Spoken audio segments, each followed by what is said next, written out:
Olá, olá. Hoje, 17 de março de 2021, começando online pontualmente às 7h30 da noite.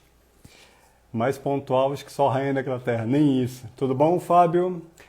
Quem estiver na sala, tudo bom, William? Quem estiver na sala consegue me falar se o som e a imagem estão ok?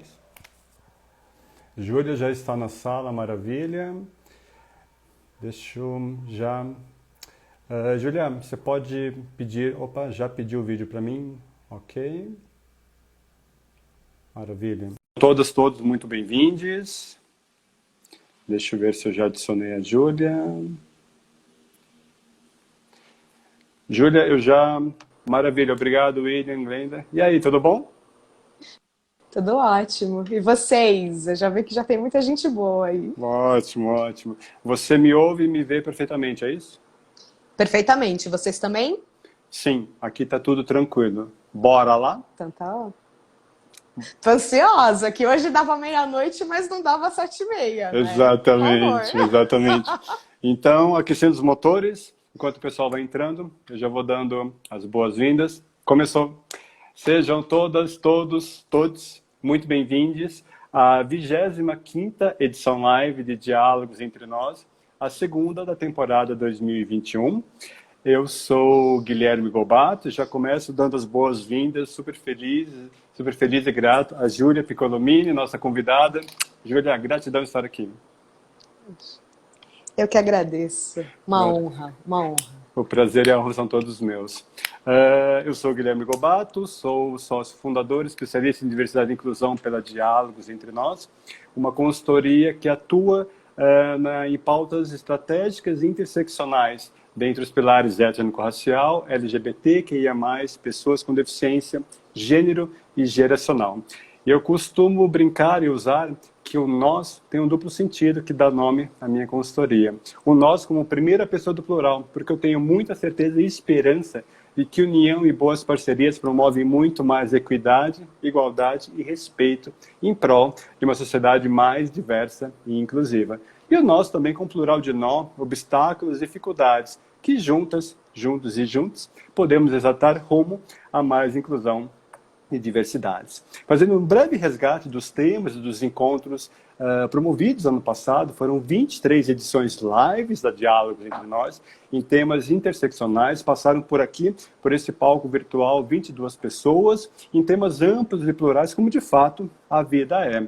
Falamos de racismo religioso, racismo estrutural, ancestralidade, diáspora, narrativas trans, gênero, LGBT e PCDs. Falamos de pessoas e suas carreiras e a plena inclusão nas corporações.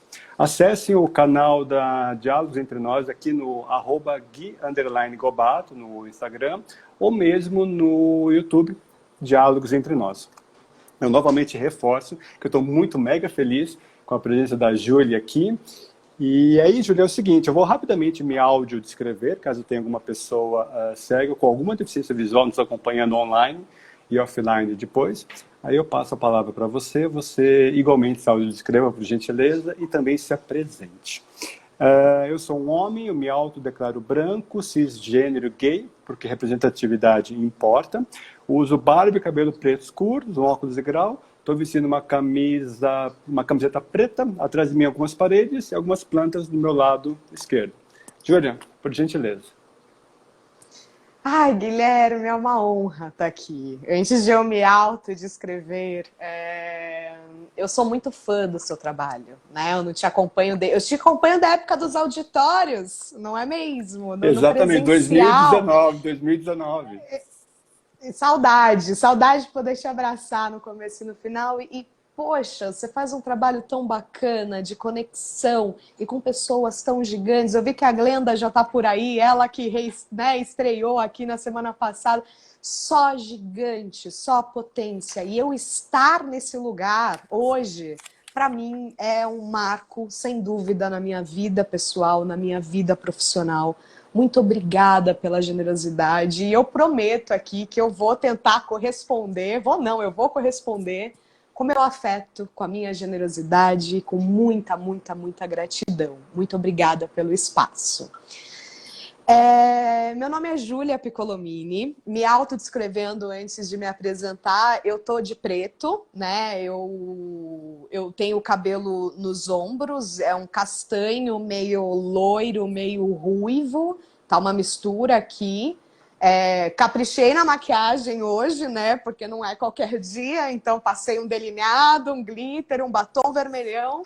E no meu fundo tem a parede da minha sala, eu tô em casa.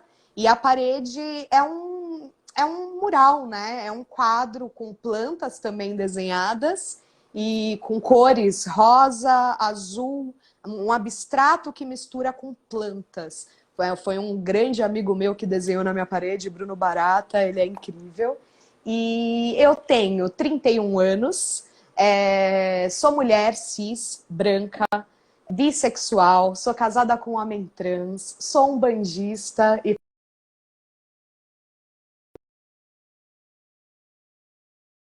Deus é mulher, então eu rezo para uma deusa, eu tenho uma deficiência física chamada distrofia muscular de cinturas.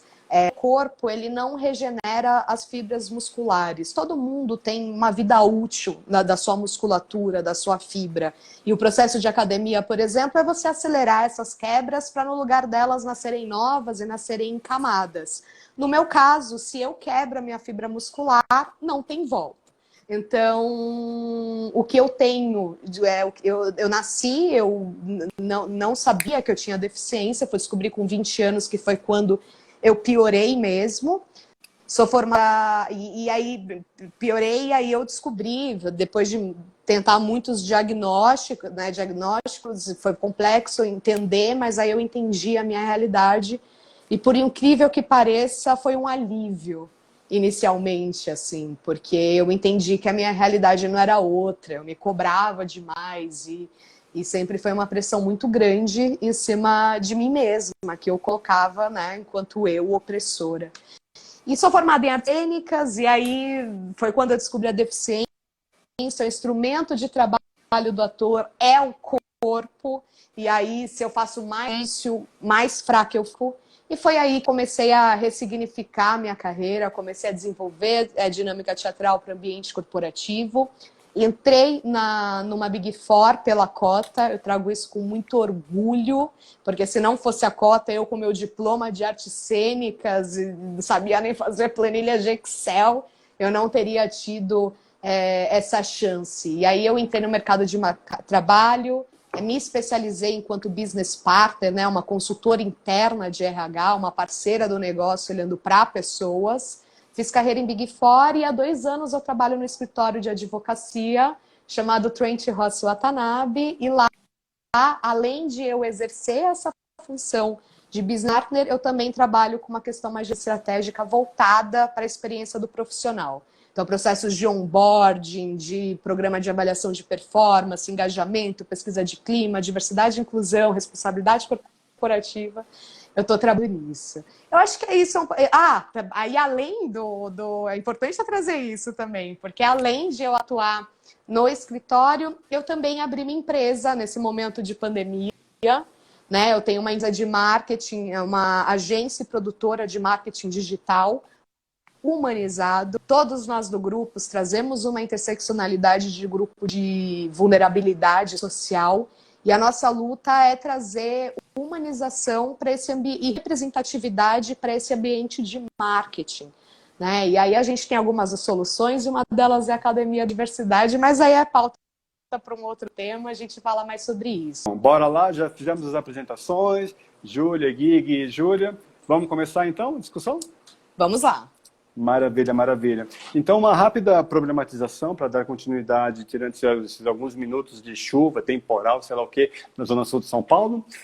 Eu gosto muito de pontuar as minhas perspectivas, os meus locais de fala, né, como mediador, e ciente dos privilégios a partir de alguns marcadores sociais da diferença, né? Eu como homem, branco, cis, e fundamentalmente nessa noite, como homem, branco, cis, sem deficiência, aliado à inclusão de pessoas com deficiência para tantos outros recortes em sociedade. Eu trago alguns dados aqui para nós podermos quantificar e qualificar a questão da inclusão de pessoas, de profissionais com deficiência aqui no Brasil. Segundo o IBGE do censo 2010, né, ou seja, 11 anos atrás, não teve uma atualização nesse recorte, pessoas com alguma deficiência no Brasil representam quase 24% da população, estamos falando de 45 milhões de pessoas. E por meio de ações afirmativas, oportunizadas pela Lei de Cotas, que neste ano completa 30 anos, há um número de vagas destinadas, reservadas à inclusão de profissionais com deficiência no mercado de trabalho. Estamos falando de 2018, de acordo com o Ministério do Trabalho, da RAIS, inclusive alguns dados levantados pela Júlia, de 486 mil profissionais em torno com deficiência empregados no mercado de trabalho formal no Brasil em 2018. Pode ser um avanço se considerarmos que em 2008 eram apenas 320 mil profissionais com deficiência no mercado formal, mas não pode ser considerado um avanço porque este número de 2018, este quantitativo, 486 mil pessoas com deficiência, representam cerca de uma média, mais ou menos 55% do total de vagas destinadas pela Lei de Cotas. Ou seja, nós temos ainda um grande desafio para avançarmos na inclusão de pessoas e profissionais e talentos com deficiência no mercado de trabalho aqui no Brasil. E aí, Julia, dada essa contextualização, eu já encaminho para a primeira pergunta, para a primeira reflexão, falando de afeto, né? Já que hoje o tema é Meu Corpo é Político, afeto e acesso em narrativas de pessoas com deficiência. Então eu começo pela questão do coração, do afeto, né? Eu faço dois resgates iniciais. Primeiro, nesse palco virtual, em maio do ano passado, eu recebi o Theo Vanderloo, um grande aliado à inclusão racial no Brasil, um executivo de carreira consolidada, ex-presidente da Bayer, que disse, num certo momento da nossa live, que nós precisamos ser genuínos e sinceros quando promovemos diversidade e inclusão, e para isso devemos ser corajosos, que significa agir com o coração. E eu resgato também um encontro fantástico que foi na estreia presencial do Diálogos Entre Nós em 2019, quando eu recebo a Sueli Carneiro, uma expoente, filósofa do movimento feminista negro, uma referência no assunto em diversidade racial, de gênero e social aqui no Brasil. E ela ressaltou naquele encontro a importância de ganharmos corações para além de batalhar por espaços na agenda antidiscriminação. Ela, uma mulher negra. E aí eu falo para você, então, Julia, eu peço então que você nos brinde com a sua compreensão sobre a questão do afeto na inclusão de narrativas de pessoas com deficiência. O palco é todo seu. Vamos lá.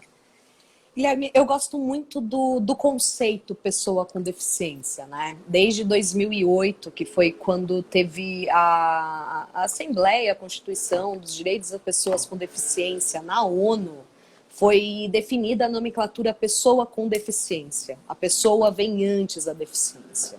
E nesse mesmo período, eles trouxeram dentro dessa conceição, né? Dentro dessas discussões, eles trouxeram que, antes disso, o que definia a pessoa com deficiência era o CID. O CID é o Código Internacional de Doença. E depois disso, trouxeram a evolução dessa pauta para a questão da funcionalidade. Hoje, o que define a deficiência é o Código Internacional de Funcionalidade, que tem o CID para identificar e diagnosticar se a questão é física, se é sensorial, se é intelectual, mas sempre vem com um laudo médico trazendo as questões da habilidade funcional. Por que eu acho importante trazer esse conceito? Porque quando a gente fala de funcionalidade, a gente tem a nossa parcela, né, de eu ter nascido com esse corpo, que tem um limite funcional, mas o contraponto tem a parcela da sociedade, que cria obstáculos tanto sociais, né, obstáculos tanto na atitude, quanto obstáculos arquitetônicos mesmos, de comunicação, e aí tem 7 dimensões que Romeu Sazak sempre traz, que são as 7 dimensões da acessibilidade, que é um estudioso muito famoso, e o Romeu Sazak traz que a gente fala de acessibilidade, são 7 dimensões, né, que é a arquitetônica, é a instrumental, é a natural, é a comunicacional, a programática e a de estudo, né, de escola. Então, a gente traz essas dimensões para trazer, olha, é preciso acesso básico nessas 7 vertentes para as pessoas com deficiência terem equidade. Então, eu gosto desse conceito porque mostra que a responsabilidade da funcionalidade não está só em mim, está na sociedade também, que desenvolve soluções para a gente viver com equidade. A gente tem tantas soluções para corpos padrões, por que essas soluções não são pensadas para outras pessoas? E aí entra a questão do afeto, da necessidade, porque não é tão simples assim a sociedade parar, a vida não tá fácil para ninguém, não tá legal para ninguém, eu parar de olhar para o meu, para sair de uma bolha e começar a sentir uma dor e trazer acesso para outros corpos. Não é simples, dá trabalho, gera estudo, tem um monte de questões aí e que é necessário afeto. É necessário você olhar para o próximo, você se entender como cidadão, entender que para a sociedade tá plena, a gente precisa olhar para todos os recortes. Como você bem disse, a gente está falando de 45 milhões da população brasileira. É 23,49% da população. Essa população, ela necessita legitimizar as suas vivências. Eu trago que a questão PCD ela é emergencial, sim, porque a gente não está em equidade nem na questão do acesso básico para a sobrevivência, sabe? E isso tudo me deixa com muita raiva, mas é uma raiva que movimenta para a questão da conexão, para a questão da gente olhar para esses recortes. Como você bem disse, os últimos dados foram feitos em 2010.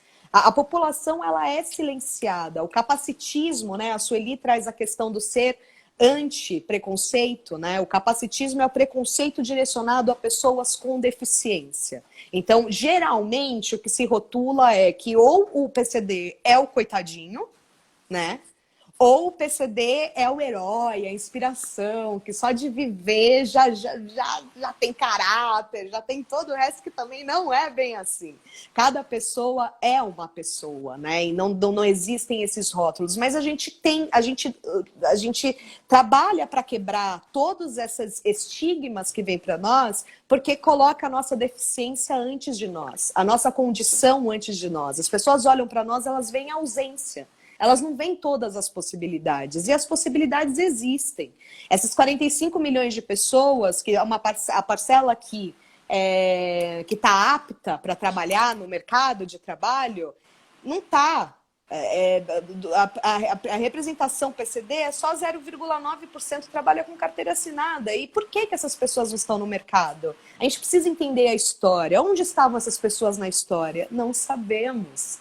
A história invisibiliza essas vivências. Não conta, porque as pessoas não estão preparadas para ver corpos que não são os padronizados. É difícil lidar com isso. E aí, quando não tem, desletimiza. Né? Historicamente, nossos corpos foram testados na medicina. Nossos corpos foram caçados. Quando não, nós éramos circos de palhaço, bufões, de ser o que somos e não por fazer graça. Eu não tô diminuindo o lugar do palhaço, que é muito honrado, mas só de ser, da sua característica física, definir que as pessoas estão ali para dar risada do seu corpo. E quebrar com essa estrutura, quebrar com essa construção social do que se tem direcionado para essas pessoas, não é tão simples, sabe? Então, é necessário afeto. É necessário afeto para você sair do seu lugar de privilégio, de acesso, para ser um multiplicador e pensar em corpos que não são iguais aos seus, mas que merecem essas vivências e que trazem muito benefício para vivências da sociedade. A gente perde muita coisa se a gente não incluir essas pessoas. Eu perderia muita coisa se eu não tivesse incluída e vice-versa. Então, é necessário esse afeto, esse olhar como sociedade. O Theo bem disse, né? Ele é um líder muito inspirador nesse sentido. Então, é necessário a gente olhar para o próximo com genuinidade. Genuinidade. Não estou conseguindo falar, mas é isso aí. Porque é só assim. É só a gente saindo do lugar comum, porque se a gente manter as coisas como estão, a gente continua excluindo 45 milhões de vivências e deslegitimizando 45 milhões de vida. Não tá justo, né?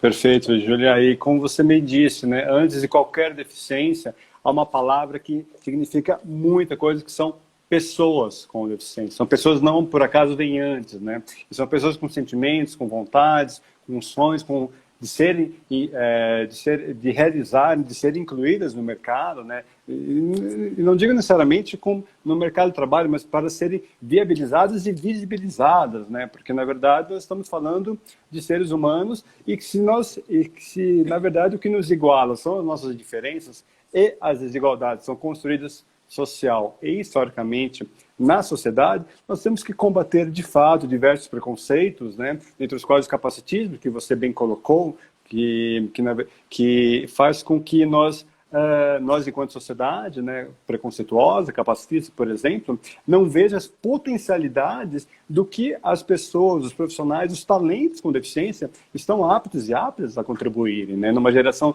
de riqueza social, numa geração de riqueza humana, né.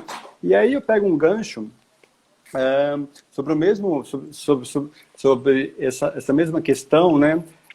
Aí eu pergunto se é afeto para o acesso ou o acesso para o afeto, né? O que eu estou perguntando, na verdade, né? Como você entende que o reconhecimento de pessoas com deficiência a partir de suas múltiplas interseccionalidades, de suas múltiplas formas de serem quem são, de amar quem amam, se este ponto de vista pode contribuir para uma visão que humanize ainda mais as narrativas dessas mesmas pessoas com deficiência em sociedade.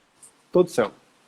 Bom, você sabe que eu sou a pessoa do conceito, né? Então vamos por esse caminho aqui. Vamos aproveitar. Eu acho que é importante a gente partir da questão que somos um país colonizado, né?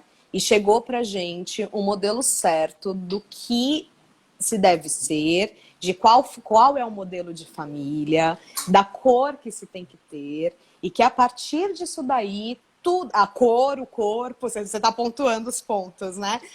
O seu papel de gênero, que tem que bater com o seu sexo biológico de nascimento, todas esse modelo, né? Esse modelo como certo.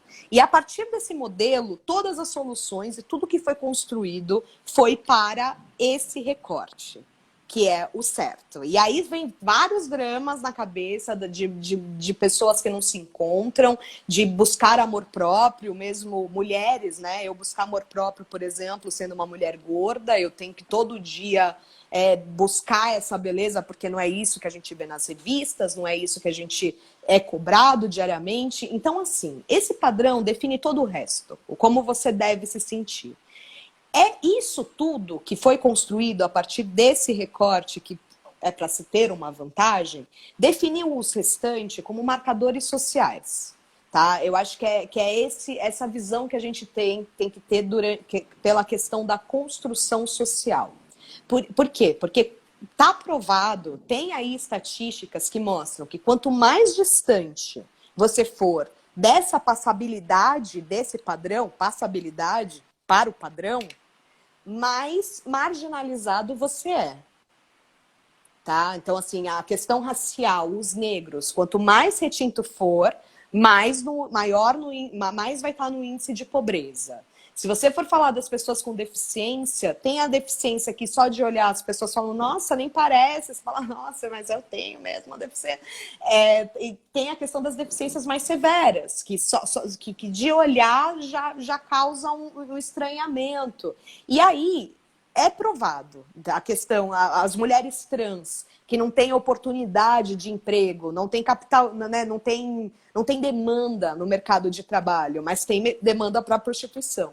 Né, porque o Brasil é o país que mais vai atrás de prostituição de mulher trans e, em contraponto, é o país que mais mata pessoas trans no mundo. Então, tudo isso a gente precisa entender que é um conceito de construção social.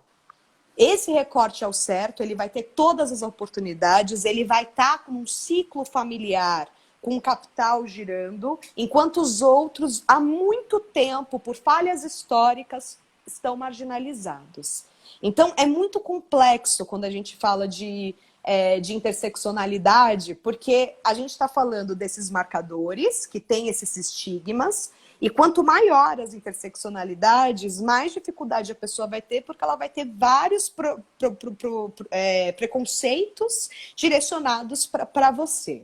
Por que eu estou trazendo esse conceito? Porque a beleza da interseccionalidade, para mim, é trazer essa pauta do meu lugar enquanto mulher, PCD, bissexual, me mostra que, e traz essa discussão na evolução das empresas, que não somos só esses recortes, não carregamos só os estigmas desses recortes que a sociedade coloca em nós. Nós somos mais do que isso, porque eu não me encaixo só em um grupo de afinidade. E aí o PCD, como base dessa pirâmide, que é a condição que coloca ele na base, ele vai trazer as outras interseccionalidades, porque ele vai ter uma raça, ele vai ter uma orientação sexual, ele vai ter uma identidade de gênero, ele vai acessar esses outros recortes. E foi a partir desses outros recortes que eu consegui trazer na minha vida a necessidade da pauta PCD.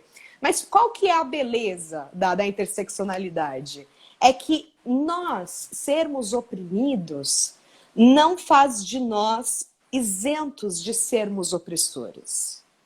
E eu acho que esse é o ponto legal da interseccionalidade, porque é uma desconstrução de todos nós, inclusive com os nossos recortes. Eu conheço muitas mulheres machistas, eu já fui machista em muitos pontos, porque a construção direciona isso. Então a gente precisa estudar todo dia, desconstruir todo dia, que não é tão simples assim, e se reconhecer opressor, sim. É claro que a gente tem os níveis de opressão, falei de violência, falei de assassinato, e tem aqueles velados, aqueles do dia a dia. Você fala assim, eu quero contratar uma pessoa, mas não pega alguém tão estranho, sabe? Não pega alguém tão diferente. Por quê? Porque as pessoas, elas gostam de se reconhecer.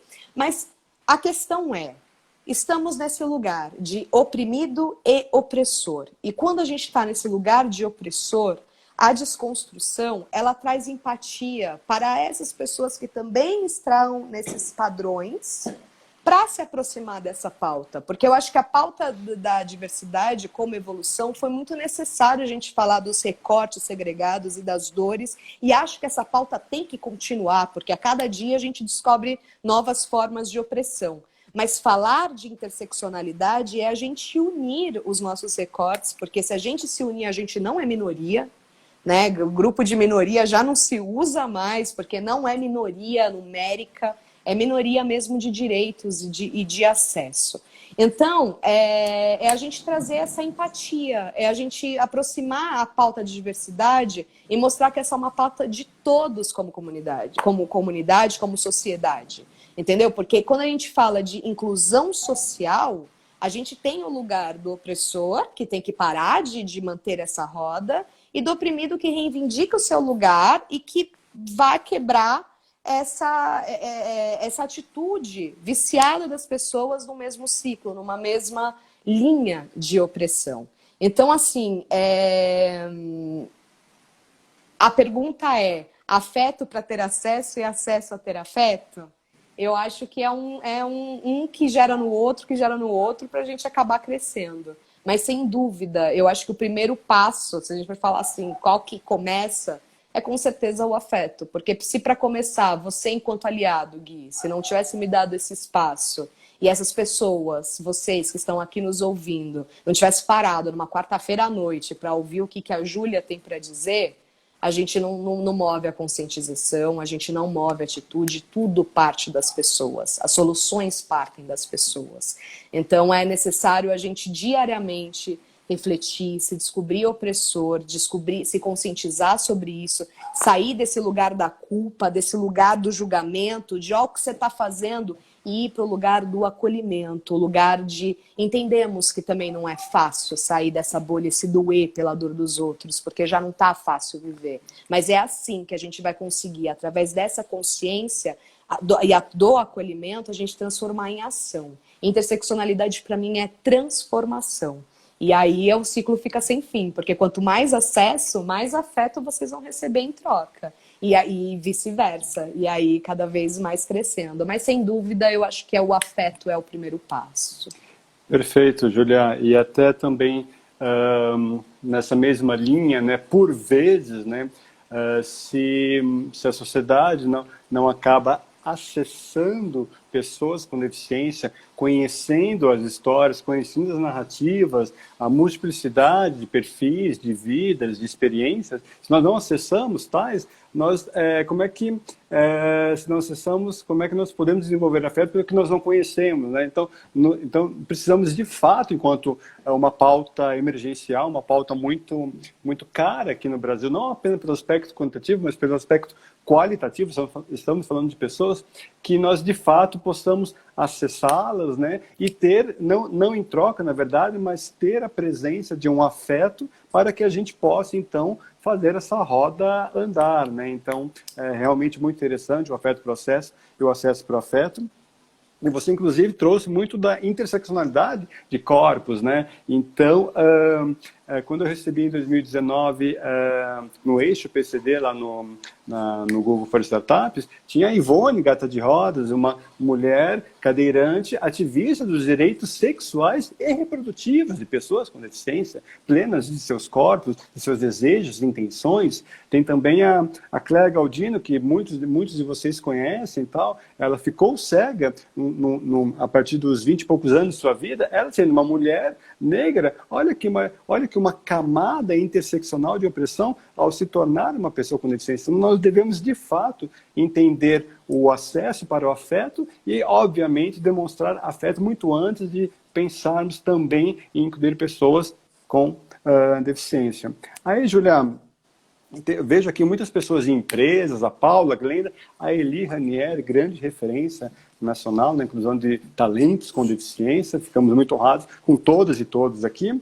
E agora eu te pergunto sobre empresas, né? Já que a gente está nesse meio corporativo, de que forma você poderia orientar, falar a respeito para empresas sobre as suas jornadas em inclusão de talentos com deficiência para além do atendimento, para além do aspecto legal da lei de cotas?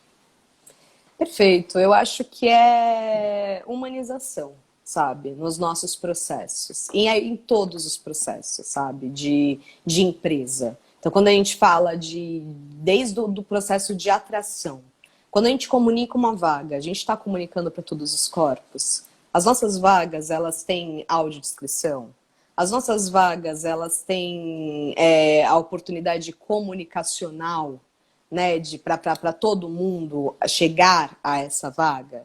Além disso, o contato dos recrutadores, como que estão? As pessoas estão preparadas para os diferentes corpos? Talvez não esteja, talvez a gente nunca esteja, mas quanto mais amplo eu estou e quanto disposto eu estou a ouvir quais são as necessidades reais dessas pessoas. Porque às vezes a gente entende que uma solução vai cobrir todas as necessidades de algum recorte, mas nem sempre. Às vezes, o cadeirante é isso que precisa, a pessoa com deficiência visual é isso que precisa.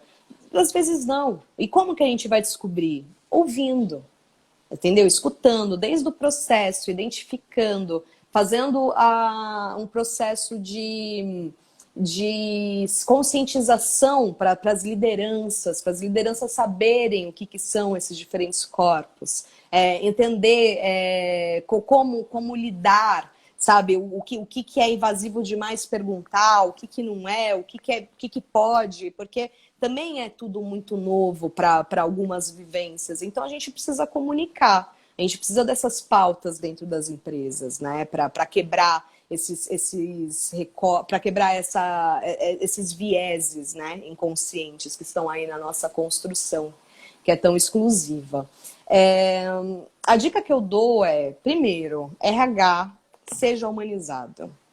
Lembrem-se, sabe, que vocês estão cuidando do capital humano, sabe? Que vocês têm que ser esses embaixadores da humanidade, sabe? Da humanização.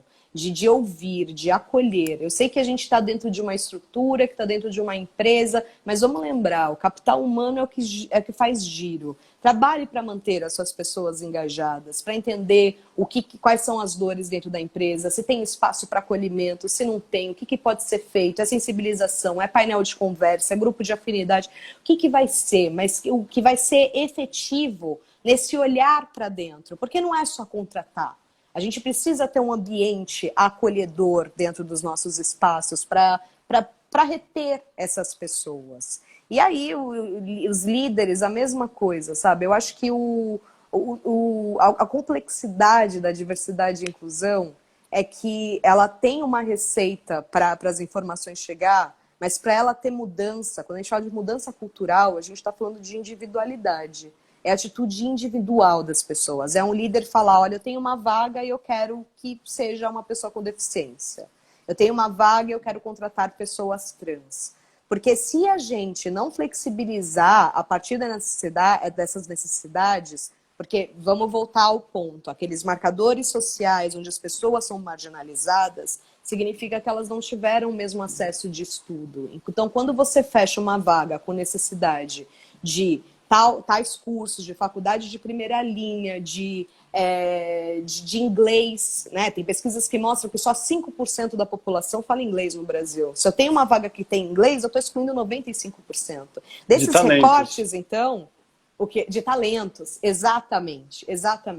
E as empresas, elas continuam contratando por conhecimento técnico e desligando por questões comportamentais, porque as novas gerações não são comprometidas. E aí você vai falar de dar uma oportunidade de emprego com alguém que só de estar vivo já tem uma baita de uma resiliência, né, vindo do morro, vindo da margem, que quando chegar vai vir com uma vontade, uma força de vontade, que é tudo que você está precisando, que são profissionais engajados, você não flexibiliza o inglês. Então, eu acho que vale essas questões de ações afirmativas, elas são necessárias. Se a gente só falar, legal, eu adoro a pauta da inclusão, é muito interessante, é muito necessária, tá ótima a conscientização, mas se você falar, ok, é legal e eu tenho uma vaga, mas eu quero uma pessoa XYZ, você já está saindo para a exclusão. Então é muito necessária essa consciência para que as pessoas individualmente, elas entendam que é necessário flexibilizar para conseguir atrair, né? Dar inglês subsidiado. Às vezes tem algumas vagas que, poxa, já está no nível gerencial e realmente é necessário. Mas será que desde a base? Será que a gente não consegue construir profissionais mais bem preparados, com todas as possibilidades e oportunidades e profissionais incríveis que tem dentro das empresas, que podem ser mentores, que podem ser disseminar o seu conhecimento, demandar um trabalho que gere, enfim. Então, eu acho que toda a questão Eu travei? Não, o som está vindo normalmente, a imagem Tá. não, mas pode continuar. Tá, que eu fiquei meio nervosa aqui e falei, então tá bom, continuar. Fica tranquilo, tá voltando. Então, assim, o que é necessário? Essa atitude individual das pessoas. E quando a gente fala de empresa, a empresa é um acelerador, sem dúvida. O seu posicionamento traz representatividade, a gente começa a mudar e começa a atrair pessoas, né? O employer branding ele é muito importante do seu posicionamento. A partir do momento que você mostra que você é acolhedor, você já abre as portas para as pessoas se aproximarem. Então, faça um trabalho humano. Não tem um segredo, assim, de diferencial para lidar com pessoas com deficiência, porque é muito individual e a gente só vai saber quando perguntar, quando aproximar e quando entender quais são as necessidades. É claro que os básicos estão na legislação, tá? Porque a gente também tem esse problema, viu, Guilherme? A nossa legislação ela é ótima para a realidade PCD. Diferente da pauta LGBT, o programático do PCD, ele funciona como uma beleza. Você vai ler o que está na legislação, você fala, está coberto.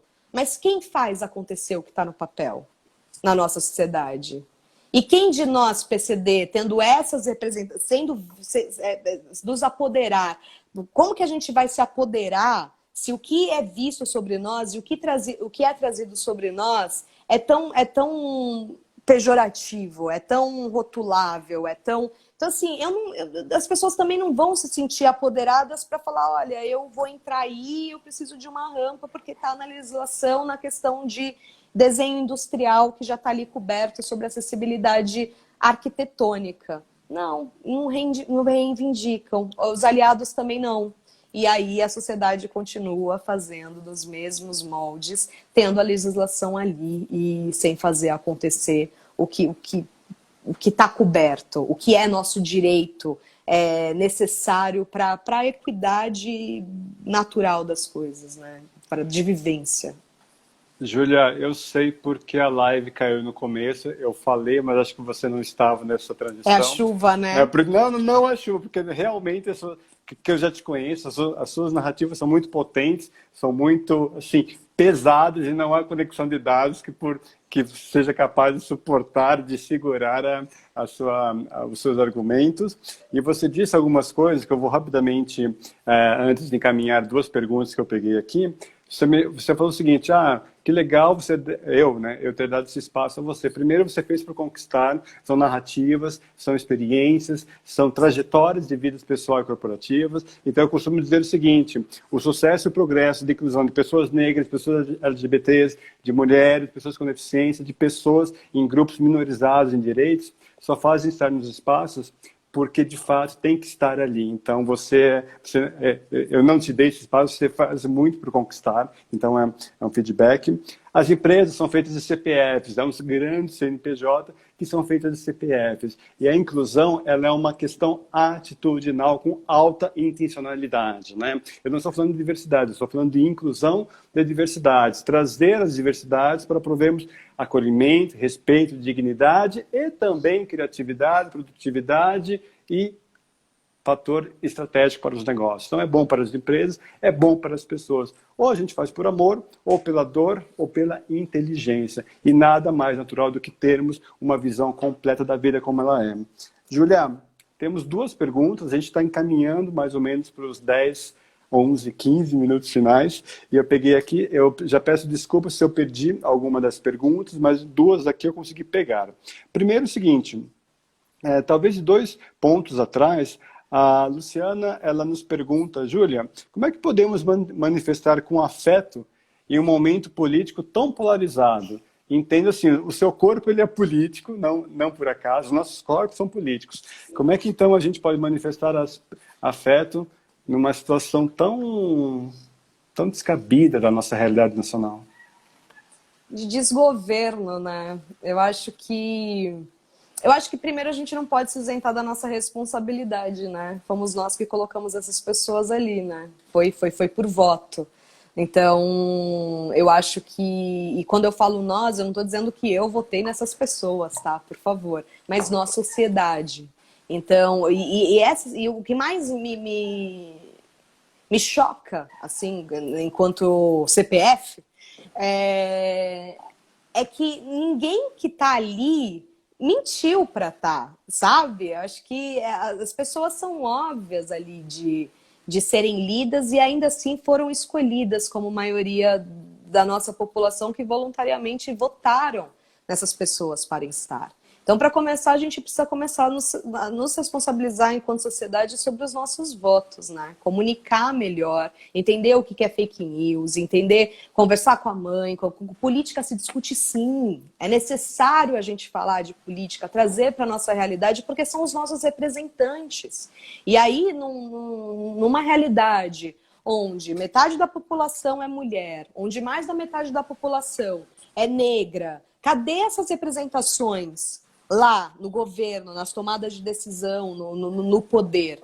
Então, a gente precisa começar a nos conscientizar mais, comunicar mais, conversar com as pessoas aos nossos redores, leiam os planos de governo, o que vai ser favorável para você, o que você quer. Tem governante que nem plano teve e chegou ali, entendeu? Então, e reivindicar, né? O que eles prometeram, a gente ir atrás.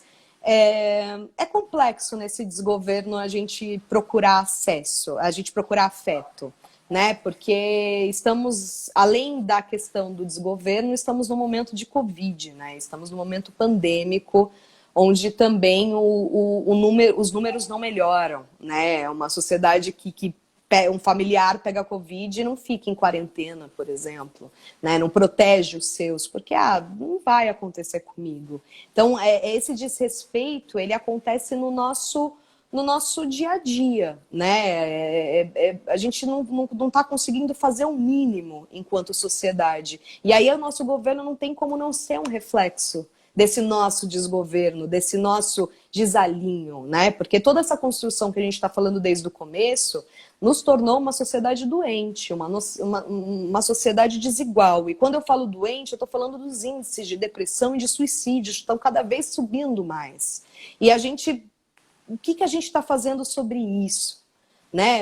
Como que a gente mantém a nossa vida sem essa plenitude, né? Enquanto uns passam tanta necessidade, minoria da população brasileira é onde gira a maior renda do Brasil. A distribuição está desigual. E está desigual exatamente porque continuamos votando nessas mesmas pessoas, né? Que mantêm esses mesmos padrões. Mas aí, quando a gente fala de afeto, ao mesmo tempo que é complexo em momento de isolamento, na minha opinião, é a solução. Né? Porque quando a gente tem um momento em que olhar para dentro está ruim, as notícias estão ruins, o jornal tá ruim, ministro da Cultura, ministro da Economia, que nada tá trazendo uma questão direcionadora para um futuro promissor, o que eu tenho? As minhas conexões. Então, quer dizer, se o cenário não está tão agradável, quem que eu vou manter perto de mim? Quem que eu vou apoiar? Qual que é a minha rede rede de apoio? Obrigada. A minha rede de apoio para me ouvir, para ouvir as minhas dores, para ouvir as minhas raivas diante de tudo isso que está acontecendo. Então, eu acho que o afeto ele é o mais simples, sabe? Eu acho que cuidar da saúde mental necessária a gente olhar para dentro, mas ao mesmo tempo o que mantém a saúde mental são essas conexões e a gente olhar para o lado e ver que tem, apesar de tudo isso que está negativo, tem muita gente conectada para buscar o melhor disso tudo que está acontecendo. Então a gente precisa se firmar nesse melhor e para isso a gente precisa estar conectado, precisa abrir os olhos, ouvir as pessoas que estão aos nossos redores, lutando para esse futuro promissor, porque enquanto não vem dos outros, o que a gente pode fazer para transformar pelo menos aquilo que está em torno de nós melhor. Porque se todo mundo fizesse isso e olhasse só para o seu entorno, pronto, tava ok, né? Mas, então é essa a necessidade. Eu acho que é complexo porque a gente tem uma sociedade cada vez mais individualista e indo para isso, indo para o poder, para a promessa da felicidade do amanhã, aquilo que é vendido na prateleira do supermercado, na prateleira do shopping, e a gente acaba esquecendo o primordial, que vou roubar do Emicida agora, mas tudo que nós tem é nós. Né? Josiane bem lembrou, exatamente. Mentira! Sim, ela falou, você lembrou, inclusive assim, tudo que nós tem é nós. É isso. Legendada. Exatamente. E é muito... Júlia, se me permite, a gente está na reta final, mas como a gente começou um pouco mais tarde essa gravação, eu vou colocar mais uma pergunta aqui, depois nossas reflexões até para privilegiar todo mundo que vai nos dar mais alguns minutos da atenção. É muito interessante essa questão do afeto, de ganhar corações, né? É uma dificuldade tremenda num momento tão polarizado, né? Onde a gente toma uma paulada, não tem como não falar disso, uma paulada cada dia, né? Com o nosso cenário pandêmico, que a gente sabe que o que já era desigual em sociedade apenas aumentou, apenas foi escancarado, exponenciado, né? A corda arrebenta do lado mais negro, do lado mais feminino, do lado mais com mais eficiência, do lado mais LGBT trans da equação, né? Então nós sabemos que rede de apoios são fundamentais, eles afetam ainda mais, né? E aí é o seguinte, ó, você está com um tremendo sucesso, um tremendo ibope aqui na live, já passou o comentário seguinte, quero você na minha empresa, então é o seguinte, freak out, Trent House Watanabe, trate de valorizar ainda mais essa profissional, tá? Depois eu te passo os contatinhos.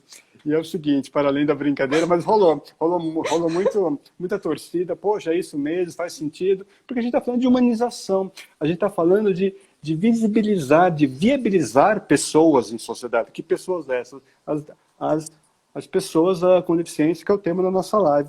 E aí, Juliana, tem uma boa pergunta aqui.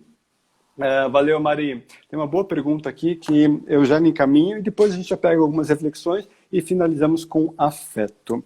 A pergunta... Opa, pulou, vamos lá. A pergunta é do Léo Brandão. Juliana, na sua visão, como é que os profissionais em suas diversas especialidades podem apoiar na inclusão de pessoas com deficiência? Aí ele dá um exemplo, por exemplo, arquitetos, médicos, professores, dentre outros. Bem amplo. Exato, exato. Eu acho que... Quanto tempo eu tenho? Porque eu sou a mulher do conceito, né? Olha, vamos combinar. A gente encerraria agora 8h30. Vamos uns 10 minutinhos, porque merece, vai, merece. Tô feliz. Porém. Só fica aí, mulher. Só fica aí. A chuva que estava aí chegou aqui, tá? Mas enfim, já está acalmando. Tá bom, tá bom. Todo seu, todo seu. Bom, então vamos lá. Eu acho que você trouxe na sua fala em algum momento que o quão lucrativo é a inclusão da diversidade. Eu acho que as empresas e as diferentes profissões têm que ter isso na mira, sabe? No foco. Porque a gente está falando aqui de afeto, a gente está falando sobre a coisa certa a se fazer, mas ao mesmo tempo, como eu disse também, estamos com vidas muito difíceis e agora não vai ser o momento para olhar para o lado. Então, eu acho importante fortalecer o quão lucrativo é para os negócios. Tem uma pesquisa da Accenture que mostra que só em questão de posicionamento da empresa, uma grande parcela da população pagaria até 5% a mais no produto. Só pelo posicionamento da empresa em relação à diversidade e inclusão. Quando você fala que diversidade e inclusão é lucrativa, a gente está falando de maioria da população aqui que vai ser o seu consumidor e a representatividade dentro da sua empresa é necessário para pensar em soluções acessíveis. Né? Além do mais, quando a gente fala de diferentes mentes no ambiente de trabalho, a gente está falando de eliminar os pontos invisíveis. Né? Isso é muito importante, porque se a gente tem as mesmas cabeças, com as mesmas vivências pensando em solução, não tem inovação. E a gente sabe que inovação é extremamente necessário para a sustentabilidade de qualquer empresa. Além da questão da inovação, a gente está falando de qualidade, porque diferentes visões vão trazer um produto melhor revisado, com outros pontos, com detalhes que passaria para um, não vão passar para outro. E essas discussões em conflito, né, em um conflito saudável, obviamente, porque o conflito ele é muito necessário, faz a minha visão A com a sua B, a gente desenvolver a C. Então a gente volta para a questão da inovação, de quão é legal e lucrativo para as empresas. Além disso, pessoas que se sentem livres para serem quem são no ambiente de trabalho são mais produtivas. Né? Por quê? Porque elas estão mais engajadas, elas estão felizes, elas estão gratas. É tão bom não ter que usar uma máscara, é tão bom não ter que estar dentro do armário, inventando vivências para ser uma pessoa normal, que essa liberdade do ser e uma empresa que valorize você pela sua diversidade, pela sua individualidade, é extremamente necessário para as pessoas terem segurança, terem amor próprio e trabalharem com mais engajamento. Então a gente está falando de lucro aqui, de capital de giro. Então, além de ser a coisa, eu só queria pontuar isso, que além de ser a coisa certa, é extremamente bom para as empresas. A McKinsey tem uma pesquisa que mostra que da mesma forma que inovação foi uma questão de escolha tecnológica, inovação tecnológica foi uma questão de escolha no passado, das empresas que iam, não iam, e as que não foram, não sobreviveram, vai acontecer com diversidade e inclusão. Então, hoje é uma escolha as empresas falarem sobre isso, mas nós temos a tecnologia a nosso favor, estamos apoderados, sabemos cada vez mais do poder do nosso voto, da nossa audiência, do nosso investimento. Então, isso significa que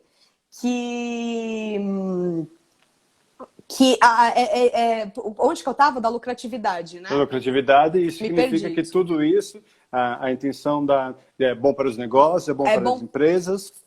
E aí, e a coisa certa a se fazer, né? Se eu posso ser lucrativo fazendo a coisa certa, por que que eu vou buscar fazer a coisa errada? E se tá todo mundo, as pesquisas mostrando que é esse o futuro, por que que eu vou pro lado errado?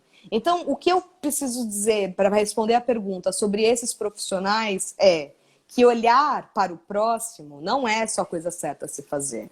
Também é extremamente lucrativo, tá? E aí, quando a gente fala dessas pessoas serem inclusivas, a importância delas nas suas diferentes profissões não é só falar de consciência, é falar de atitude, é pensar em soluções para esses diferentes corpos. Então, se eu sou um médico e sou especialista ortopédico em coluna, como que é a coluna de um corpo padrão?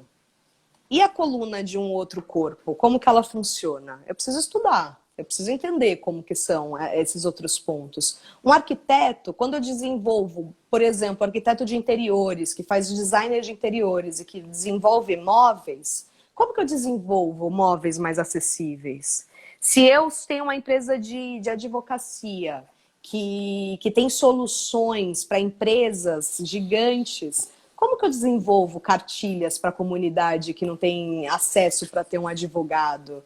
Como que eu faço um mutirão de orientação? Como que eu olho para a minha sociedade?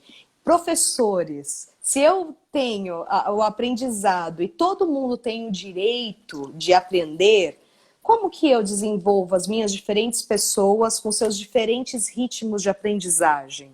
É possível sozinha? Eu preciso de um assistente? Como que funciona essa questão? Como que eu faço o ensino chegar para todos, respeitando o tempo e o limite de cada um? É preciso humanização, mais uma vez, é preciso afeto mais uma vez. E a solução que eu trago aqui é que, enquanto aliado, não é só admirar, não é só ser amigo, não é só se conscientizar, mas é olhar para a sua realidade, para suas soluções e falar o que eu posso abranger mais, porque isso vai me gerar mais lucro e, além disso, é a coisa certa a se fazer. E eu estou sabendo dessa realidade porque eu estou estudando, eu estou me conscientizando e estou me aproximando dessas pessoas. Então, é transformar o acesso não só na atitude, mas no fazer das suas soluções. É o que eu acho que esses profissionais têm que fazer, né? Perfeito, Júlia. É uma educação anticapacitista, aliada a antimachismo, antirracismo, anti-LGBT transfóbico, anti qualquer preconceito, né? Aquela máxima, educação vem do berço, vem da escola inclusiva, né? E aí nós já nos encaminhamos, infelizmente, para o final. Já falaram aqui que você é deles, ninguém tira. Sua colega Patrícia, a Júlia é nossa, ninguém tira. Sinceramente, você é do mundo e eu fico muito, muito, muito, muito feliz de ter aqui no palco. Aí é o seguinte, um rápido aviso, já faço um convite a todos e todas.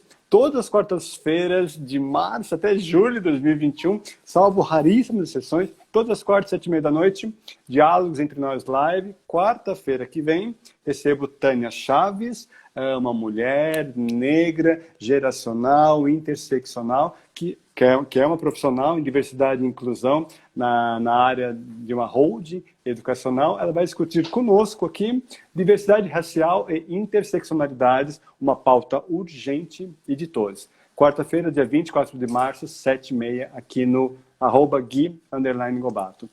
Júlia, seguinte, as suas reflexões, já nos encaminhando para o final, com um sobretempo devido a chuva. Eu queria que você nos brindasse com alguma reflexão, alguma motivação, alguma coisa para, de fato, a gente empenhar o nosso brinde aqui. Todo seu. Perfeito. Bom, primeiro quero agradecer, né? Eu acho que a gente teve os problemas com a conexão, o pessoal foi resistente aí, determinado, saiu da uma, entrou na outra, entrou na terceira. Então, muito obrigada por estarem aqui com a gente. Realmente, a minha fala não tem potência nenhuma se vocês não estiverem aí para escutar. E é por isso que eu sou tão grata. É espaço, sim. É acelerador da diversidade, sim, viu, Guilherme? Então, eu não tenho como fechar de outra forma. Eu adoro um bom clichê, gente. Mas bons clichês, eles fazem sentido, né? Não é à toa que eles são tão potentes. Eu acho que a gente tem que ser a diferença que a gente quer para o mundo, né?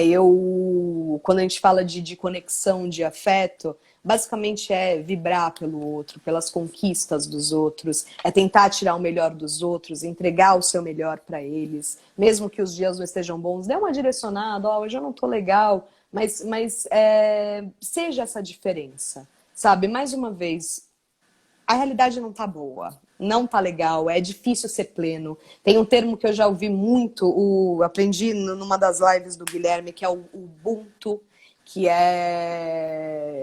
eu acho extremamente necessário. É uma palavra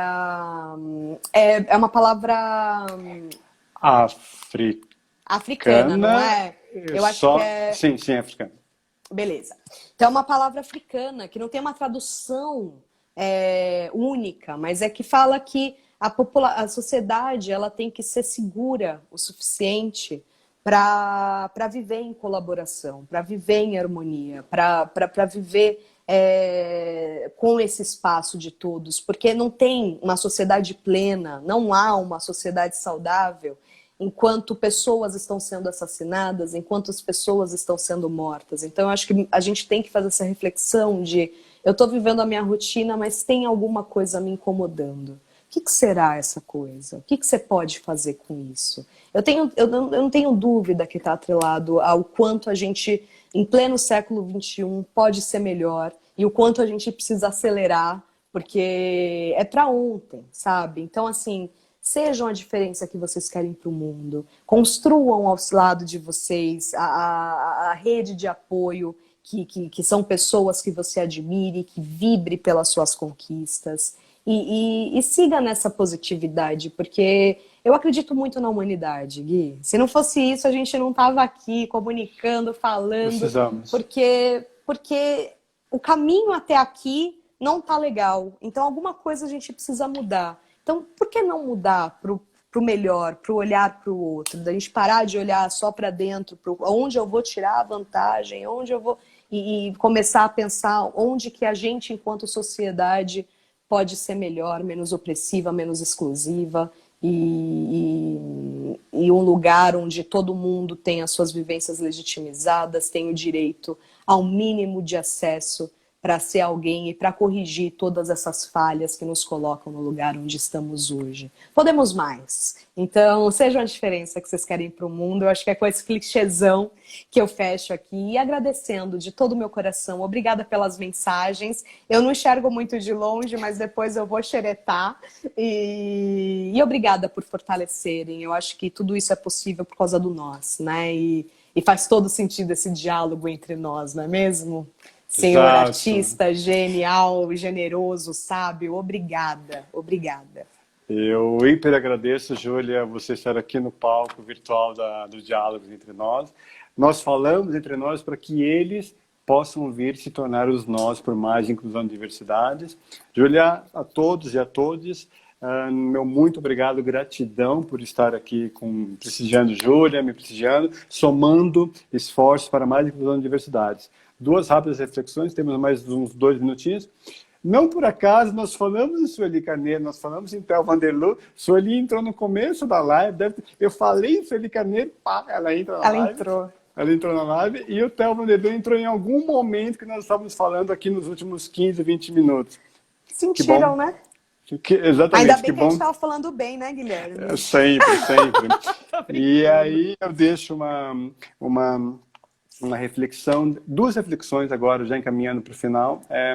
Em diversidade e inclusão, eu como profissional, eu costumo dizer que eu não dou voz, eu passo a ouvir vozes das pessoas que não estão necessariamente no poder. Então, ouçam as vozes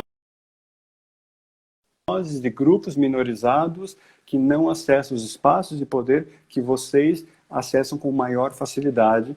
E aí eu termino com a reflexão antes do nosso tchau, de Benilda Brito, que é uma líder nacional no combate ao racismo, uma mulher negra, lésbica, geracional. Aqui é a citação onde eu falar capacitismo, originalmente é racismo, mas vai fazer todo sentido. Abre aspas, a maior armadilha do capacitismo é a negação de nossa identidade, das pessoas com deficiência. E a maior estratégia de combate ao capacitismo é a afirmação da nossa identidade.